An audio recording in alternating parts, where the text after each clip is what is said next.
Hello students, आपका एक बार फिर से स्वागत है आपके अपने चैनल एजुकेशन विला पर। स्टूडेंट्स, आज हम लोग बिहार एसएससी इंटर स्तरीय के मॉडल सेट प्रैक्टिस 4 के महत्वपूर्ण 75 जीके जीएस के क्वेश्चन को देखेंगे। दोस्तों, आप अब मेरे चैनल पर अगर नए हैं तो आप मेरे चैनल के प्लेलिस्ट में जा कर के आप 1 से 3 तक के मॉडल सेट प्रैक्टिस के जीके जीएस के क्वेश्चन को आप लोग देख लेंगे। और हाँ दोस्तों, आप अगर मेरे चैनल पर नए हैं तो आप मेरे चैनल को सब्सक्राइब कर लें और दोस्तों बेल आइकन को भी साथ में प्रेस कर लेंगे, जिससे मेरे वीडियो का नोटिफिकेशन आपको समय से मिलता रहे। तो आइए स्टूडेंट्स, आज के इस सेशन को शुरू करते हैं। स्टूडेंट्स, समान अध्ययन में पहला क्वेश्चन लिखा जा रहा है, ऑनलाइन गेमिंग संवर्धन एवं विनिमय विधेयक 2025 के प्रावधानों के बारे में निम्नलिखित में से कौन सा कथन सही है। तो दोस्तों आप देख रहे हैं कि इसमें पहला में लिखा हुआ है, ऑनलाइन गेमिंग संवर्धन एवं विनिमय विधेयक 2025 संसद द्वारा पारित कर दिया गया। तो दोस्तों ये जो है बिल्कुल सही बात है। दोस्तों आगे दूसरा में लिख रहा है, यह हानिकारक ऑनलाइन मनी गेमिंग गतिविधियों पर प्रतिबंध लगाता है और एक ऑनलाइन गेमिंग प्राधिकरण बनाया जाएगा। तो दोस्तों ये भी जो है सही बात है। अभी दोस्तों वर्तमान समय में ऑनलाइन गेमिंग जो है ऐसे गतिविधियों जो है बहुत ज़्यादा जो दोस्तों चल रहा है, जिसमें लोग पैसे लगा करके ऑनलाइन गेमिंग जो है कर रहे हैं। और दोस्तों इसी पे जो है भारत सरकार निगरानी रखने के लिए ऑनलाइन गेमिंग जैसे गतिविधियों पर प्रतिबंध लगा रहे हैं। तो दोस्तों ये जो है दोनों, पहला और दूसरा दोनों करेक्ट हो जाएगा। तो दोस्तों इसका करेक्ट आंसर हो जाएगा ऑप्शन नंबर 3, 1 और 2 दोनों सही हैं। आगे बढ़ते स्टूडेंट्स, क्वेश्चन नंबर 2 में लिखा हुआ है, दिल्ली में कुल कितनी विधानसभा सीटें हैं। तो दोस्तों दिल्ली में जो है कुल विधानसभा सीटों की संख्या दोस्तों 70 है। आप इसको याद रखेंगे, ऑप्शन नंबर 3 इसका करेक्ट आंसर हो जाएगा। क्वेश्चन नंबर 3 पे बढ़ते हैं दोस्तों। क्वेश्चन नंबर 3 में लिखा हुआ है, आभासी वृक्ष रहित विरल वनस्पति कहाँ पाई जाती है। तो दोस्तों आभासी वृक्ष रहित विरल वनस्पति पाई जाती है टुंड्रा प्रदेश में। तो इसका करेक्ट आंसर हो जाएगा ऑप्शन नंबर 3। आगे बढ़ते हैं दोस्तों। क्वेश्चन नंबर 4 में लिखा हुआ है, भूमि कारक को अन्य रूप में जाना जाता है। तो दोस्तों भूमि कारक जो है उसको मृदीय कारक भी कहा जाता है, आप इसको याद रखेंगे। क्वेश्चन नंबर 5 में दोस्तों लिखा हुआ है, मुद्रास्फीति की अवधि में सबसे अधिक फायदा किसका होता है। तो दोस्तों मुद्रास्फीति की अवधि में जो है सबसे ज़्यादा फायदा दोस्तों 3 नंबर इसका उद्यमी को होता है। दोस्तों जो लोग पैसे लगाते हैं, है ना, उसी को दोस्तों जो है मुद्रास्फीति की अवधि में ज़्यादातर फायदा होता है। तो इसका करेक्ट आंसर हो जाएगा ऑप्शन नंबर 3 उद्यमी। आगे बढ़ते स्टूडेंट्स क्वेश्चन नंबर 6 पे। क्वेश्चन नंबर 6 में स्टूडेंट्स लिखा हुआ है, निम्नलिखित में से कहाँ स्तूप नहीं है। तो दोस्तों आपको स्तूप कहाँ नहीं है ये बताना इसमें। तो दोस्तों आप यहाँ देख रहे हैं रांची जो है, रांची में कोई भी स्तूप नहीं है। तो इसका करेक्ट आंसर हो जाएगा रांची। तो दोस्तों मैं आगे बता दूं कि दोस्तों 2 में लिखा हुआ है सांची। तो दोस्तों सांची जो है ये दोस्तों आपको भोपाल में स्थित है, जो दोस्तों मध्य प्रदेश में सांची का स्तूप बना हुआ है। और दोस्तों सांची के स्तूप को किसने बनवाया था। तो सांची के स्तूप को दोस्तों सम्राट अशोक ने बनवाया था। दोस्तों तीसरे में लिख रहा है भरूच स्तूप का दोस्तों ये भी जो है निर्माण अशोक ने करवाया था। और दोस्तों इसके बाद इसका पुनर्निर्माण या जीर्णोद्धार पुष्यमित्र शुंग ने इसको करवाया था।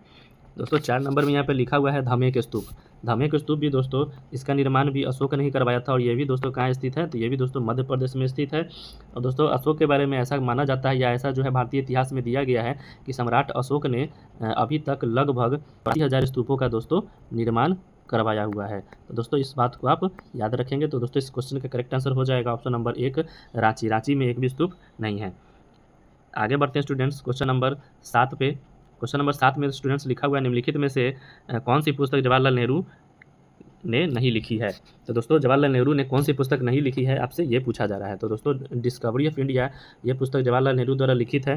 दोस्तों माई एक्सपेरिमेंट विद ट्रूथ ये जो है ये दोस्तों महात्मा गांधी के द्वारा लिखा गया है। तो दोस्तों इसका करेक्ट आंसर हो जाएगा option number 2 my experiment with truth, ये महात्मा गांधी द्वारा लिखित है, जवाहरलाल नेहरू ने इसको नहीं लिखा है। तो दोस्तों एन ऑटोबायोग्राफी भी पंडित जवाहरलाल नेहरू ने ही लिखा है। और ग्लिम्सेज ऑफ वर्ल्ड हिस्ट्री ये भी जो है पंडित जवाहरलाल नेहरू ने ही लिखा है। तो इसका करेक्ट आंसर हो जाएगा ऑप्शन नंबर 2। आगे बढ़ते स्टूडेंट्स क्वेश्चन नंबर 8 में। क्वेश्चन नंबर 8 में लिखा हुआ है, लोकतांत्रिक केंद्रीकरण किसकी महत्वपूर्ण विशिष्टता है। दोस्तों लोकतांत्रिक केंद्रीकरण जो है ये महत्वपूर्ण विशेषता है साम्यवादी राज्य का। तो इसका करेक्ट आंसर हो जाएगा ऑप्शन नंबर 1।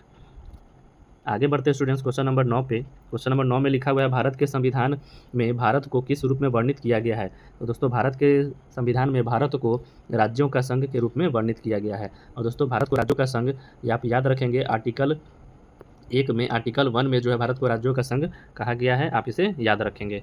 आगे बढ़ते स्टूडेंट क्वेश्चन नंबर 10 में लिखा हुआ है, छाया मंत्रिमंडल किसकी प्रशासनिक व्यवस्था की विशिष्टता है। तो दोस्तों छाया मंत्रिमंडल जो है ये ब्रिटेन की प्रशासनिक व्यवस्था का विशिष्टता है। इस क्वेश्चन का आंसर हो जाएगा दोस्तों ऑप्शन नंबर 1 ब्रिटेन। आगे बढ़ते हैं स्टूडेंट्स क्वेश्चन नंबर 11 में। 11 नंबर क्वेश्चन में लिखा हुआ है किस राष्ट्रीय राजमार्ग को शेरशाह सूरी मार्ग भी कहा जाता है। तो दोस्तों शेरशाह सूरी मार्ग जो है NH3 को कहा जाता है, आप इसको याद रखेंगे। इसी को दोस्तों GT रोड भी कहा जाता है, ग्रैंड ट्रंक रोड, जिसका निर्माण दोस्तों शेरशाह सूरी ने करवाया था। आगे बढ़ते हैं स्टूडेंट्स क्वेश्चन नंबर 12 पे। क्वेश्चन नंबर 12 में लिखा हुआ है अगस्त 2025 में लोकसभा द्वारा कौन से 2 विधेयक पारित किए गए। तो दोस्तों अगस्त 2025 में कौन से 2 विधेयक पारित किए गए, आपसे यह इसमें पूछा जा रहा है। तो दोस्तों इसका करेक्ट आंसर हो जाएगा ऑप्शन नंबर 2, राष्ट्रीय खेल प्रशासन विधेयक और राष्ट्रीय डोपिंग रोधी शोषण ये संशोधन विधेयक। ये दोस्तों दोनों जो है विधेयक 2025 अगस्त के 2025 में लागू किया गया था या पारित किया गया था। तो इसका करेक्ट आंसर हो जाएगा ऑप्शन नंबर 2। आगे बढ़ते हैं स्टूडेंट्स क्वेश्चन नंबर 13 पे। क्वेश्चन नंबर 13 में स्टूडेंट्स लिखा हुआ है आपूर्ति की मात्रा में वृद्धि किसे दर्शाती है। तो दोस्तों आपूर्ति की मात्रा में वृद्धि जो है इसका करेक्ट आंसर हो जाएगा ऑप्शन नंबर 2, आपूर्ति वक्र की ऊर्ध्व प्रवृत्ति को दर्शाती है। क्वेश्चन नंबर 14 में स्टूडेंट्स लिखा हुआ है ब्राह्मणों पर जजिया कर लगाने वाला दिल्ली का सुल्तान कौन था। तो दोस्तों ब्राह्मणों पर जजिया कर लगाने वाला सबसे पहला दिल्ली का सुल्तान था दोस्तों, इसका करेक्ट आंसर हो जाएगा ऑप्शन नंबर 2, फिरोज शाह तुगलक। दोस्तों फिरोज शाह तुगलक ने जो है ब्राह्मणों पर जजिया कर सन 1351 में ये जजिया कर लगाया था। और दोस्तों इसका समाप्ति जो है इसका समाप्ति मुगल वंश के शासक अकबर ने, दोस्तों इसका समाप्ति जो मुगल वंश के शासक अकबर ने इसका समाप्ति किया था सन 1564 में, आप इसको याद रखेंगे। आगे बढ़ते स्टूडेंट्स क्वेश्चन नंबर 15 पे। क्वेश्चन नंबर 15 में लिखा हुआ है स्टूडेंट्स भारत ने सहकारी समितियों के बीच व्यापार सहयोग को बढ़ावा देने के लिए किस देश के साथ एक समझौते पर हस्ताक्षर किया है। तो दोस्तों भारत ने सहकारी समितियों के बीच व्यापार सहयोग को बढ़ावा देने के लिए जाम्बिया के साथ समझौते पर हस्ताक्षर किया है। तो इसका करेक्ट आंसर हो जाएगा ऑप्शन नंबर 2। क्वेश्चन नंबर 16 में स्टूडेंट्स आगे लिखा हुआ है कि केंद्र और राज्य के बीच केंद्रीय संशोधन के निर्णय पर परामर्श करने के लिए राष्ट्रपति द्वारा किस निकाय का गठन किया जाता है। तो दोस्तों इसका करेक्ट आंसर हो जाएगा ऑप्शन नंबर 2, वित्त आयोग का गठन किया जाता है। और हाँ दोस्तों वित्त आयोग का जो गठन है ये दोस्तों आपको ये अनुच्छेद 280 में पढ़ना है, आप इसको याद रखेंगे स्टूडेंट्स। क्वेश्चन नंबर 17 पे चलते हैं। क्वेश्चन नंबर 17 में दोस्तों लिखा हुआ है राइडर कप किस खेल के खिलाड़ियों को दिया जाता है या दिया गया है। दोस्तों राइडर कप जो है ये दोस्तों गोल्फ खेल से संबंधित है, आप इसको याद रखेंगे। तो इसका करेक्ट आंसर हो जाएगा ऑप्शन नंबर 4। क्वेश्चन नंबर 18 पे बढ़ते हैं दोस्तों। क्वेश्चन नंबर 18 में लिखा हुआ है गौतम बुद्ध का जन्म स्थान किसके द्वारा अंकित किया जाता है। तो दोस्तों गौतम बुद्ध का जन्म स्थान जो है ये किससे पता चलता है। तो दोस्तों ये हो जाएगा ऑप्शन नंबर 2, अशोक मौर्य का रुम्मीदेय अभिलेख या रुम्मीदेय स्तंभ से पता चलता है गौतम बुद्ध के जन्म के बारे में। तो दोस्तों मैं गौतम बुद्ध के जन्म के बारे में बता दूं कि गौतम बुद्ध का दोस्तों जन्म जो है ये हुआ था 563 ईसा पूर्व। और दोस्तों इनका जन्म जो है ये नेपाल के लुम्बिनी में हुआ था, आप इसको याद रखेंगे।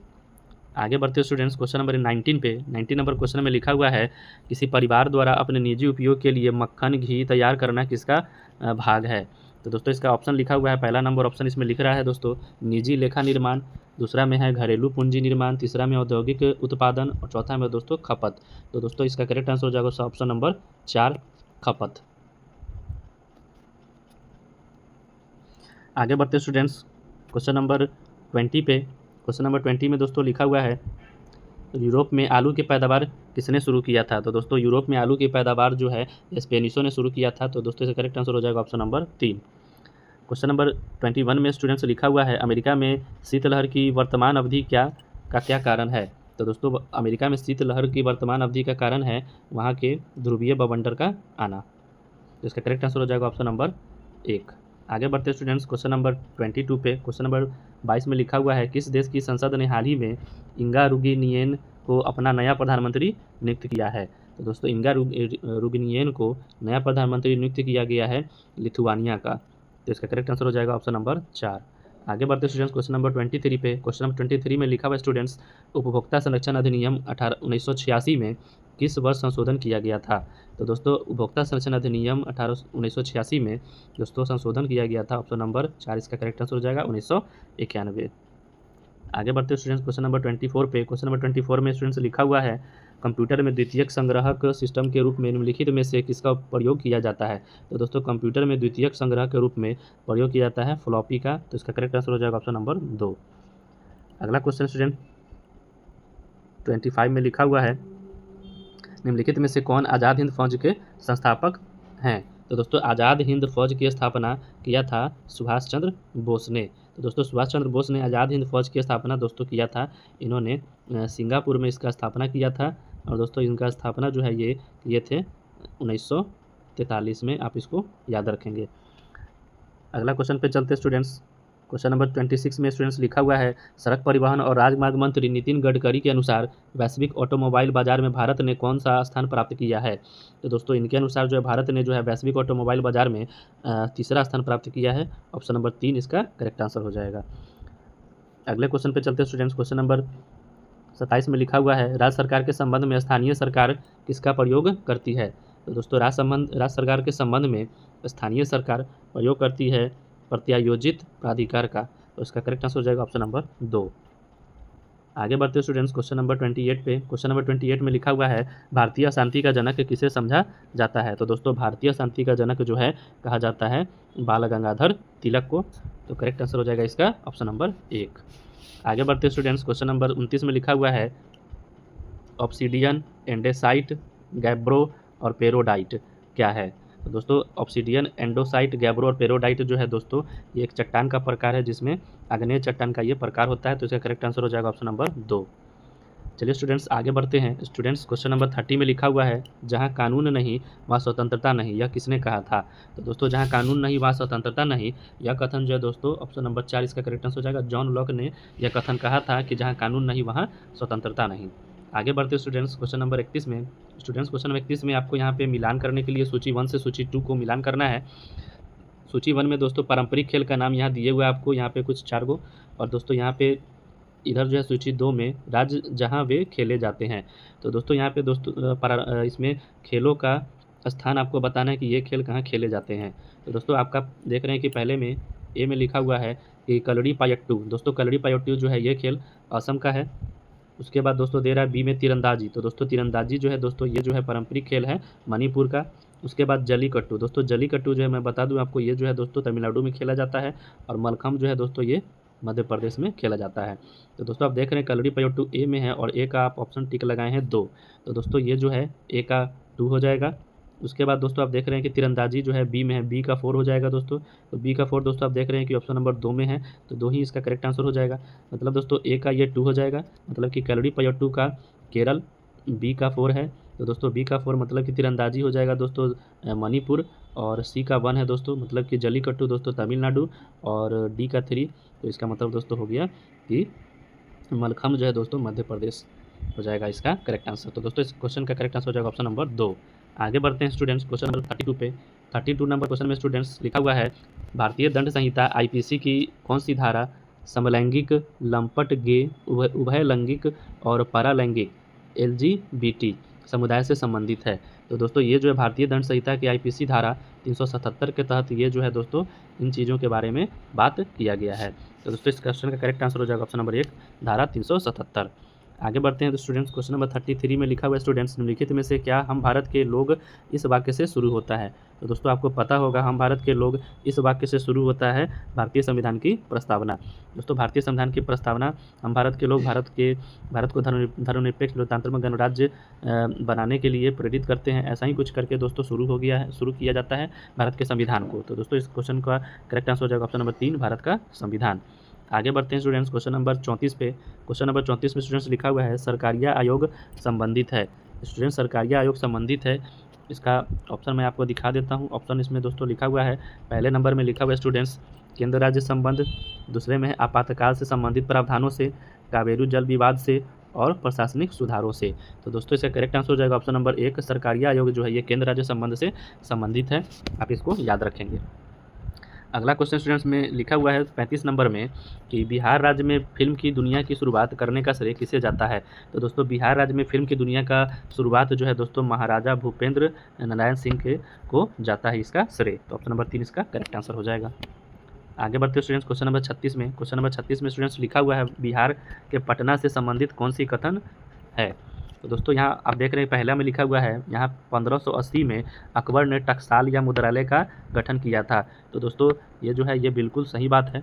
उसके बाद दोस्तों दूसरे में लिख रहा है कि यहाँ स्थित माल सलामी मोहल्ला मुगल काल में व्यापार सामान या माल पर चुंगी की वसूली का केंद्र था। तो दोस्तों ये भी जो है पटना से ही संबंधित कथन है, ये भी जो है बिल्कुल सही कथन है। दोस्तों तीसरे में लिखा हुआ है यहाँ धवलपुरा में शेर शाह की बनाई मस्जिद तथा सादत खां के पिता का मकबरा है। दोस्तों ये भी जो है पटना में ही स्थित है धवलपुरा। तो दोस्तों ये भी बिल्कुल ही सही कथन है। तो दोस्तों इस क्वेश्चन का करेक्ट आंसर आप जान गए होंगे, ऑप्शन नंबर 4 उपयुक्त सभी इसका करेक्ट आंसर हो जाएगा। आगे बढ़ते स्टूडेंट्स क्वेश्चन नंबर 37 में। क्वेश्चन नंबर 37 में स्टूडेंट्स लिखा हुआ है बिहार के प्रमुख संग्रहालयों और उसके स्थापना वर्ष को सही से सुमेलित करें। तो दोस्तों यहाँ पे कुछ संग्रहालय का नाम आपको दिया हुआ है और इसके स्थापना वर्ष को आपको यहाँ पे मिलान करना है। तो दोस्तों पहला नंबर में लिखा हुआ है राजेंद्र स्मारक संग्रहालय। दोस्तों राजेंद्र स्मारक संग्रहालय का निर्माण जो है ये किया गया था, इसका आंसर हो जाएगा दोस्तों 1963। तो दोस्तों ये जो है 1963 इसका हो जाएगा, ए का 3। उसके बाद दोस्तों चंद्रधारी संग्रहालय दरभंगा। दोस्तों चंद्रधारी संग्रहालय दरभंगा का जो दोस्तों स्थापना किया गया था वर्ष 1957 में।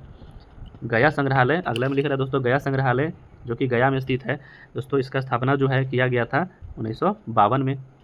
उसके बाद स्टूडेंट्स लिखा हुआ है महाराज लक्ष्मेश्वर सिंह संग्रहालय दरभंगा। दोस्तों महाराज लक्ष्मेश्वर सिंह संग्रहालय दरभंगा, इसका स्थापना दोस्तों किया गया था वर्ष 1979 में। उसके बाद दोस्तों ई नंबर में लिखा हुआ है नवादा संग्रहालय जो कि नवादा में है। दोस्तों इसका स्थापना जो है इसके सामने ही दिए हुआ है, इसका स्थापना जो दोस्तों 1974 में हुआ था।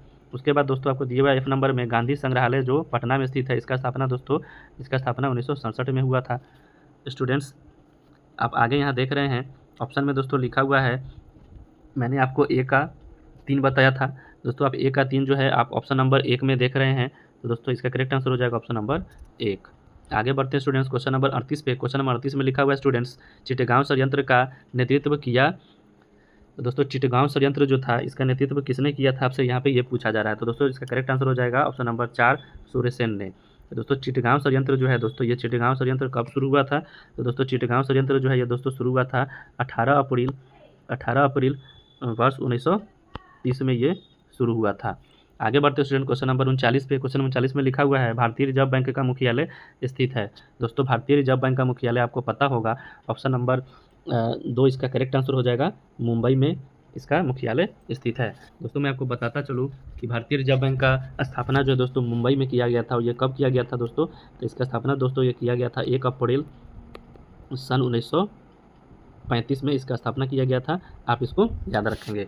आगे बढ़ते स्टूडेंट्स क्वेश्चन नंबर 40 पे। क्वेश्चन नंबर 40 में स्टूडेंट्स लिखा हुआ है राजगीरों में पर्यटनों के लिए दर्शनीय है। तो दोस्तों राजगीर में दोस्तों पर्यटन के लिए क्या दर्शनीय है आपको यहाँ पे ये बताना है। दोस्तों यहाँ पे पहले ऑप्शन आप देख रहे हैं जरासंध का अखाड़ा। दोस्तों ये जरासंध का अखाड़ा राजगीर में ही स्थित है, तो ये बिल्कुल सही है। दूसरा में दोस्तों लिख रहा है गिरिधरकूट पर्वत भी दोस्तों राजगीर में ही स्थित है। और दोस्तों तीसरा में लिख रहा है मखदूम साहब का हुजरा। तो दोस्तों मखदूम साहब का हुजरा भी दोस्तों आपको राजगीर में ही देखने को मिलेगा। तो दोस्तों इसका करेक्ट आंसर हो जाएगा ऑप्शन नंबर 4 उपयुक्त सभी। आगे बढ़ते स्टूडेंट्स क्वेश्चन नंबर 41 पे। 41 में स्टूडेंट्स लिखा हुआ है बेंगलुरु को 2025 ग्लोबल AICTE इंडेक्स में डैश स्थान दिया गया। दोस्तों बेंगलुरु को AICTE इंडेक्स में 2025 में स्थान दिया गया है 26वां। तो इसका करेक्ट आंसर हो जाएगा ऑप्शन नंबर 4। आगे चलते स्टूडेंट्स क्वेश्चन नंबर 42 पे। 42 नंबर क्वेश्चन में स्टूडेंट्स लिखा हुआ है निम्नलिखित में से कौन सा भारत में चालू वित्तीय घाटे का प्रत्यक्ष कारण नहीं है। तो दोस्तों प्रत्यक्ष कारण नहीं है वित्तीय घाटे का, इसका करेक्ट आंसर हो जाएगा स्टूडेंट्स ऑप्शन नंबर 3 निर्यात से बहुत ज़्यादा आयात होना ये वित्तीय घाटे का कारण नहीं है।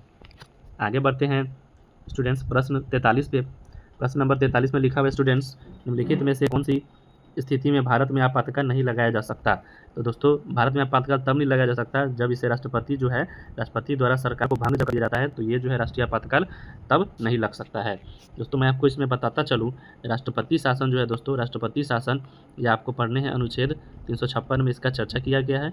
और दोस्तों राष्ट्रीय आपातकाल दोस्तों ये आपको अनुच्छेद नंबर 352 में पढ़ने हैं, आप इसको याद रखेंगे। आगे बढ़ते हैं स्टूडेंट्स क्वेश्चन नंबर 44 पे। क्वेश्चन नंबर 44 में स्टूडेंट्स लिखा हुआ है बिहार के परमंडल के संबंध में निम्नलिखित में से कौन सा तथ्य गलत है। दोस्तों बिहार के परमंडल के संबंध में इसमें से आपको गलत कथन को चुनना है। तो दोस्तों आपको देख रहा है कि ऑप्शन नंबर पहला में लिखा हुआ है इसमें दोस्तों कि मगध परमंडल के जिलों में दोस्तों गया, जहानाबाद, नवादा, औरंगाबाद और अरवल। दोस्तों ये बिल्कुल सही है, मगध परमंडल में ये सब जिले जो है सम्मिलित हैं, ये बिल्कुल करेक्ट है। दूसरे में स्टूडेंट्स लिखा हुआ है तिरहुत प्रमंडल के जिले हैं।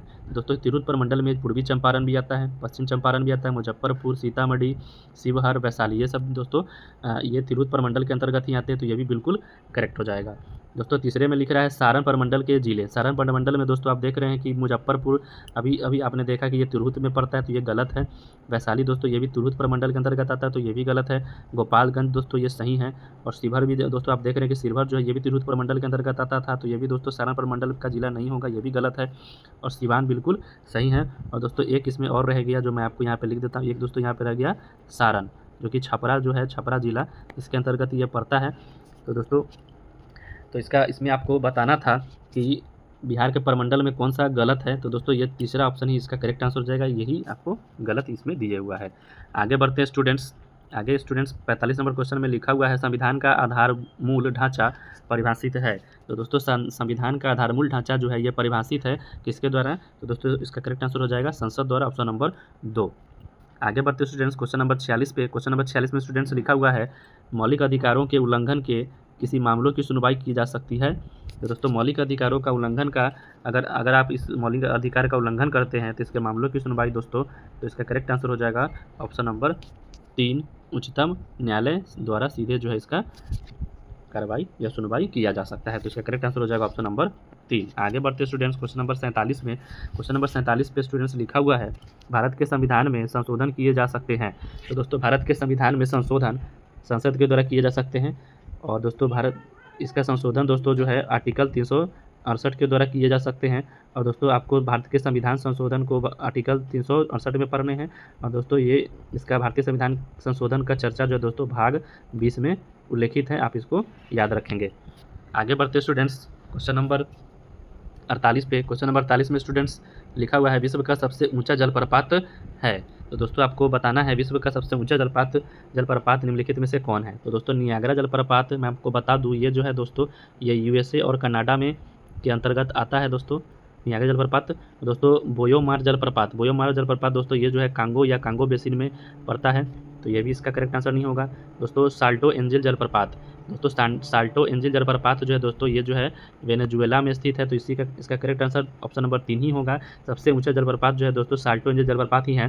और दोस्तों 4 में लिख रहा है खून जलप्रपात, ये जो है दोस्तों खून जलप्रपात ये लाओस में पड़ता है, तो दोस्तों इसका करेक्ट आंसर हो जाएगा ऑप्शन नंबर 3 साल्टो एंजिल जलप्रपात। आगे बढ़ते स्टूडेंट्स क्वेश्चन नंबर 49 पे। क्वेश्चन नंबर 49 में स्टूडेंट्स लिखा हुआ है राजनीति के निर्देशात्मक सिद्धांत है। तो दोस्तों राजनीति के निर्देशात्मक सिद्धांत हैं, ऑप्शन पहला में लिखा हुआ है कानून द्वारा लागू किए जाने योग्य, दूसरे में है दोस्तों कानून द्वारा लागू किए जाने योग्य नहीं, तीसरा में लिखा हुआ है कुछ लागू किए जाने योग्य और कुछ लागू किए जाने योग्य नहीं, चौथा में लिखा है स्टूडेंट्स उच्चतम न्यायालय के निर्णय पर लागू किए जाने योग्य। तो दोस्तों इसका करेक्ट आंसर हो जाएगा ऑप्शन नंबर 1 कानून द्वारा लागू किए जाने योग्य। आगे बढ़ते स्टूडेंट्स क्वेश्चन नंबर 50 पे। क्वेश्चन नंबर 50 में स्टूडेंट्स लिख रहा है नम्रता बत्रा ने विश्व खेलों में भारत के लिए पहला पदक किस खेल में जीता। तो दोस्तों नम्रता बत्रा ने भारत के लिए जो है पहला पदक जीता था, ये हो जाएगा दोस्तों ऑप्शन नंबर 3 वुशु खेल में जीता था। स्टूडेंट्स आगे सामान्य अध्ययन के 25 कुछ महत्वपूर्ण क्वेश्चन दिए गए हैं, तो आगे बढ़ते हैं और 51 नंबर क्वेश्चन को देखते हैं स्टूडेंट्स। क्वेश्चन में लिखा हुआ 51 नंबर में निम्नलिखित में या निम्न में प्रकाश के वायुमंडलीय अपवर्तन का परिणाम नहीं है। तो दोस्तों प्रकाश के वायुमंडलीय अपवर्तन का परिणाम निम्नलिखित में से कौन नहीं है। तो दोस्तों यहाँ देखिए क्वेश्चन ऑप्शन नंबर पहला में लिख रहा है सूर्य का सूर्यास्त के समय लाल दिखाई देना, तो दोस्तों ये जो है इसका परिणाम होता है। उसके बाद दोस्तों लिख रहा है दूसरा में रात में तारों का टिमटिमाना, तो दोस्तों ये भी अपवर्तन के कारण ही होता है। तीसरा में स्टूडेंट्स लिखा हुआ है सूर्य का आकाश में अपनी वास्तविक ऊंचाई से ज़्यादा ऊंचाई पर दिखना, तो दोस्तों ये जो है अपवर्तन के कारण नहीं होता है, तो इसका करेक्ट आंसर हो जाएगा ऑप्शन नंबर 3। आगे बढ़ते स्टूडेंट्स क्वेश्चन नंबर 52 पे। क्वेश्चन नंबर 52 में स्टूडेंट्स लिखा हुआ है साइकन, जिसको दोस्तों साइफा भी कहते हैं, स्पंजिला जिसको दोस्तों स्वच्छ मछली या जलीय स्पंज भी कहते हैं, और यू स्पंजिया जिसको दोस्तों बाथ स्पंज भी कहते हैं, किस संघ के अंतर्गत आता है या किस संघ का ये उदाहरण दिया गया है। तो दोस्तों इसका करेक्ट आंसर हो जाएगा ऑप्शन नंबर 4 ये पोरीफेरा का उदाहरण दिया गया है, आप इसको याद रखेंगे। आगे बढ़ते स्टूडेंट्स क्वेश्चन नंबर 53 पे। क्वेश्चन नंबर 53 में स्टूडेंट्स लिखा हुआ है चुंबकन की विधि क्या है। तो दोस्तों चुंबकन की विधि जो है ये चुंबक पर प्रहार करना इसका विधि होता है, करेक्ट आंसर इसका हो जाएगा स्टूडेंट्स ऑप्शन नंबर 1। आगे बढ़ते स्टूडेंट्स क्वेश्चन नंबर 54 पे। क्वेश्चन नंबर 54 में स्टूडेंट्स लिखा हुआ है डैश में उच्चतर वर्ग होने के कारण कुलों के समूह होते हैं जिनके कुछ लक्षण एक समान होते हैं। तो दोस्तों इसका करेक्ट आंसर हो जाएगा ऑप्शन नंबर 1 गन या ऑर्डर जिसको कहते हैं, ये इसका करेक्ट आंसर हो जाएगा। आगे बढ़ते स्टूडेंट्स क्वेश्चन नंबर 55 पे। स्टूडेंट्स 55 नंबर क्वेश्चन में लिखा हुआ है परमाणु बम के विस्फोट में भारी मात्रा में ऊर्जा किसके कारण निकलती है। तो दोस्तों परमाणु बम जब विस्फोट करता है तो विस्फोट के दौरान दोस्तों भारी मात्रा में ऊर्जा जो है निष्कासित होती है, और ऐसा दोस्तों न्यूट्रॉन का प्रोटॉन में परिवर्तन होने के कारण होता है। तो इसका करेक्ट आंसर हो जाएगा ऑप्शन नंबर 4। आगे बढ़ते स्टूडेंट्स क्वेश्चन नंबर 56 पे। 56 नंबर क्वेश्चन में स्टूडेंट्स लिखा हुआ है निम्नलिखित में से अधिकतम द्रव्यमान किसका होता है। तो दोस्तों अधिकतम द्रव्यमान जो है दोस्तों ये होता है न्यूट्रॉन का। तो दोस्तों मैं आपको बता दूं सबसे अधिक द्रव्यमान न्यूट्रॉन का होता है, उसके बाद स्टूडेंट्स प्रोटॉन का, और सबसे कम इलेक्ट्रॉन का होता है। आप इस पैटर्न को याद रखेंगे। स्टूडेंट्स आगे बढ़ते हैं क्वेश्चन नंबर 57 पे। क्वेश्चन नंबर 57 में स्टूडेंट्स लिखा हुआ है न्यूक्लियर रिएक्टर में न्यूट्रॉन को किससे अवमंदित किया जाता है। तो दोस्तों न्यूक्लियर रिएक्टर में न्यूट्रॉन को अवमंदित किया जाता है मॉडरेटर के द्वारा। तो इसका करेक्ट आंसर हो जाएगा ऑप्शन नंबर 2। आगे बढ़ते स्टूडेंट्स क्वेश्चन नंबर 58 पे। क्वेश्चन नंबर 58 में स्टूडेंट्स लिखा हुआ है सीसा संचायक बैटरी के अनावेशित होने पर क्या होता है। तो दोस्तों सीसा संचायक बैटरी को ही दोस्तों सल्फ्यूरिक एसिड इसमें यूज किया जाता है, और दोस्तों इसको अनावेशित करने के लिए उपयोग किया जाता है सल्फ्यूरिक एसिड की इसमें खपत होती है। तो इसका करेक्ट आंसर हो जाएगा ऑप्शन नंबर 4 सल्फ्यूरिक एसिड की खपत होती है। आगे बढ़ते स्टूडेंट्स क्वेश्चन नंबर 59 पे। क्वेश्चन नंबर 59 में स्टूडेंट्स लिखा हुआ है डेंगू ज्वर का कारक है। तो दोस्तों डेंगू ज्वर का कारक आपको यहाँ बताना है। दोस्तों ये जो है विषाणु से होता है, और दोस्तों इसका कारण जो है ये मादा एडीज इजिप्टी मच्छर जो है ये जब काट लेता है किसी भी मनुष्य को, तो दोस्तों ये डेंगू ज्वर जो है उसी के द्वारा फैलता है, और दोस्तों ये जो है विषाणु का वाहक होता है। आप इसको याद रखेंगे। आगे बढ़ते स्टूडेंट्स क्वेश्चन नंबर 60 पे। क्वेश्चन नंबर 60 में स्टूडेंट्स लिखा हुआ है प्रकाश संश्लेषण प्रक्रिया में परिवर्तन निहित है। दोस्तों प्रकाश संश्लेषण प्रक्रिया में ये परिवर्तन निहित होता है। ऑप्शन नंबर 1 में लिखा हुआ है स्टूडेंट्स रासायनिक ऊर्जा का विकिरणीय ऊर्जा में, ये आंसर नहीं होगा। आगे लिखा हुआ है स्टूडेंट्स रासायनिक ऊर्जा का यांत्रिक ऊर्जा में, ये भी स्टूडेंट्स आंसर आपका नहीं है। आगे स्टूडेंट्स आपको मैं बता दूं ऑप्शन नंबर 3 में स्टूडेंट्स लिखा हुआ है सौर ऊर्जा का रासायनिक ऊर्जा में। दोस्तों यही जो है बिल्कुल करेक्ट आंसर हो जाएगा आपका। सौर ऊर्जा का मतलब सूर्य के प्रकाश का दोस्तों रासायनिक ऊर्जा में रूपांतरण होता है प्रकाश संश्लेषण के दौरान। तो इसका करेक्ट आंसर हो जाएगा ऑप्शन नंबर 3 सौर ऊर्जा का रासायनिक ऊर्जा में रूपांतरण या परिवर्तन। आगे बढ़ते स्टूडेंट्स क्वेश्चन नंबर 61 पे। क्वेश्चन नंबर 61 में स्टूडेंट्स लिखा हुआ है विटामिन B12 में कोबाल्ट की मौजूदगी को सर्वप्रथम किसके द्वारा सिद्ध किया गया था। तो दोस्तों विटामिन B12 में कोबाल्ट की मौजूदगी को सिद्ध किया गया था सबसे पहले स्पेक्ट्रोस्कोपी के द्वारा। तो दोस्तों स्पेक्ट्रोस्कोपी करके है ना इसको जो है विटामिन B12 को में कोबाल्ट की मौजूदगी होती है, सबसे पहले इसका प्रमाण जो है दोस्तों यही स्पेक्ट्रोस्कोपी सिद्धांत के द्वारा पता किया गया था। आगे बढ़ते स्टूडेंट्स क्वेश्चन नंबर 62 पे। क्वेश्चन नंबर 62 में स्टूडेंट्स लिखा हुआ है एक वयस्क मानव शरीर में हड्डियों की संख्या कितनी होती है। तो दोस्तों इसका करेक्ट आंसर हो जाएगा ऑप्शन नंबर 2 206 हड्डियाँ होती है। आगे बढ़ते स्टूडेंट्स क्वेश्चन नंबर 63 पे। क्वेश्चन नंबर 63 में लिखा हुआ है स्टूडेंट्स आधुनिक आवर्त में किसी आवर्त में बाएं से दाएं जाने पर धात्विक लक्षण। तो दोस्तों बाएं से दाएं अगर आप जाएंगे इसका धात्विक लक्षण जो है दोस्तों ये घटता है, मतलब दोस्तों धातु जो है दोस्तों वहाँ पे कम दिखते हैं और बाएं में दोस्तों धातु ज़्यादा दिखते हैं, इसलिए दोस्तों बाएं से दाएं आप जब जाएंगे तो धात्विक लक्षण घटेगा और अधात्विक लक्षण बढ़ेगा। आगे बढ़ते स्टूडेंट्स क्वेश्चन नंबर 64 पे। क्वेश्चन नंबर 64 में स्टूडेंट्स लिखा हुआ निम्नलिखित में से कौन सी धातु कक्ष ताप पर या रूम टेम्परेचर पर द्रव रूप में रहती है। तो दोस्तों इसका करेक्ट आंसर हो जाएगा पारा। तो दोस्तों धातु अगर आपसे पूछे जो द्रव रूप में रहती है रूम टेम्परेचर पर भी तो हो जाएगा पारा, और दोस्तों अगर आपसे पूछा जाए कि वह धातु बताएं जो द्रव अवस्था में रहता है रूम टेम्परेचर पर, तो दोस्तों इसका आंसर हो जाएगा ब्रोमीन। आप इस दोनों को याद रखेंगे। आगे बढ़ते स्टूडेंट्स क्वेश्चन नंबर 65 पे। क्वेश्चन नंबर 65 में स्टूडेंट्स लिखा हुआ है क्लोरोफिल में क्या पाया जाता है। तो दोस्तों क्लोरोफिल में जो है पाया जाता है मैग्नीशियम धातु। तो इसका करेक्ट आंसर हो जाएगा ऑप्शन नंबर 2। आगे बढ़ते स्टूडेंट्स क्वेश्चन नंबर 66 पे। क्वेश्चन नंबर 66 में स्टूडेंट्स लिखा हुआ है अधिकांश लोगों के कोनों के लिए अल्पतम श्रवण योग्य ध्वनि का क्या स्तर है। तो दोस्तों इसका करेक्ट आंसर हो जाएगा ऑप्शन नंबर 2 0.0002 म्यू बार या माइक्रो बार। आगे बढ़ते स्टूडेंट्स क्वेश्चन नंबर 67 पे। क्वेश्चन नंबर 67 में स्टूडेंट्स लिखा हुआ है प्राकृतिक कोलॉइड कौन सा है। तो दोस्तों प्राकृतिक कोलॉइड जो है ये इसमें आपको मैं बता दूं ये रक्त ही होता है। तो इसका करेक्ट आंसर हो जाएगा ऑप्शन नंबर 4 रक्त। अगले प्रश्न में स्टूडेंट दिया हुआ है 68 में ठोस अपशिष्ट पर प्रवेश्य पदार्थ के विलेपन को क्या कहते हैं। तो दोस्तों इसका करेक्ट आंसर हो जाएगा एक संपुटन। आगे बढ़ते students question number 69 number question में स्टूडेंट्स लिखा हुआ है जल उपचार में पराबैंगनी किरणों का प्रयोग किस रूप में किया जा सकता है। तो दोस्तों जल उपचार में जो है पराबैंगनी किरणों का उपयोग रोगाणुनाशक रूप में किया जाता है। तो इसका करेक्ट आंसर हो जाएगा ऑप्शन नंबर 4।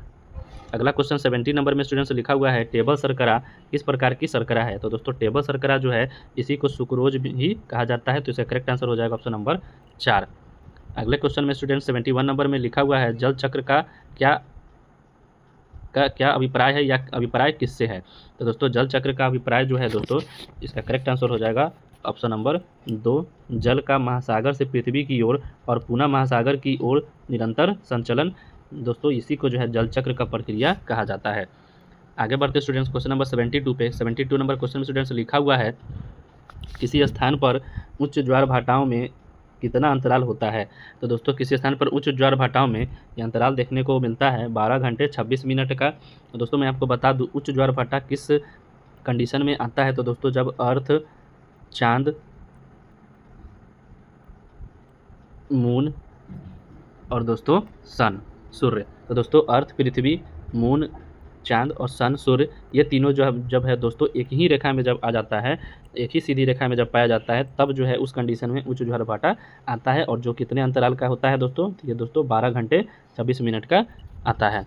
आगे बढ़ते स्टूडेंट्स क्वेश्चन नंबर 73 पे। क्वेश्चन नंबर 73 में स्टूडेंट्स लिखा हुआ है निम्नलिखित में से कौन से ग्रह पर जल चक्र मौजूद है। तो दोस्तों ये इसका आंसर आपको भली भांति पता होगा। जल चक्र जो है दोस्तों हमारा एकमात्र ग्रह जिस पे हम जीवन यापन कर रहे हैं ये हो जाएगा पृथ्वी। तो इसका करेक्ट आंसर हो जाएगा option number 2। Students 74 number question में आप देख रहे हैं प्रथम भारतीय उपग्रह आर्यभट्ट किस वर्ष छोड़ा गया था। तो दोस्तों प्रथम भारतीय उपग्रह आर्यभट्ट जो है दोस्तों ये छोड़ा गया था सन 1975 में।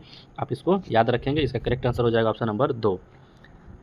स्टूडेंट्स क्वेश्चन नंबर 75 में लिखा हुआ है निम्न में से DBMS की पहचान कीजिए। तो दोस्तों DBMS जो है दोस्तों इसका फुल फॉर्म होता है डाटाबेस मैनेजमेंट सिस्टम। तो दोस्तों आपको इस ऑप्शन से बताना है कि DBMS का रूप इसमें से कौन है। तो दोस्तों इसका करेक्ट आंसर हो जाएगा ऑप्शन नंबर 3। ऑप्शन नंबर दोस्तों इसका करेक्ट आंसर हो जाएगा ऑप्शन नंबर 3 PL और SQL। इसका करेक्ट आंसर हो जाएगा दोस्तों ऑप्शन नंबर 3। स्टूडेंट्स अगर आपको मेरा यह वीडियो पसंद आया होगा तो आप मेरे इस वीडियो को शेयर करें, वीडियो पे लाइक और कमेंट करें। और दोस्तों मैं आपको आगे के मॉडल सेट प्रैक्टिस 5 के महत्वपूर्ण जीके जीएस के क्वेश्चन को जल्द ही लाने वाला हूं। तो दोस्तों तब तक आप मेरे चैनल पे बने रहेंगे। और चैनल अगर दोस्तों क्वेश्चन ये वीडियो पसंद आया तो आप मेरे चैनल को सब्सक्राइब करेंगे। तब तक के लिए धन्यवाद।